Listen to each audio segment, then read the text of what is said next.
Moikka vaan kaikille, meitsi on Lukas.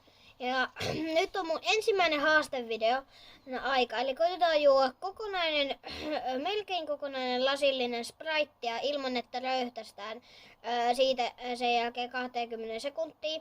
Ja kun nyt on ensimmäinen haastevideo, niin saataisiko 10 tykkäystä tälle videolle?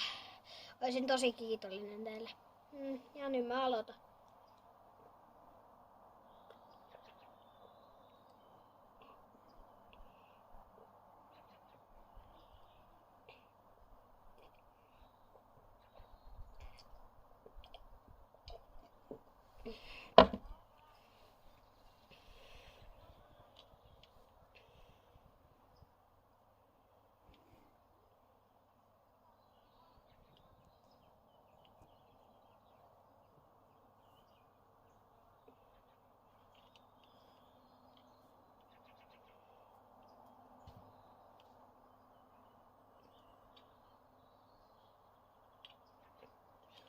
Selvisin.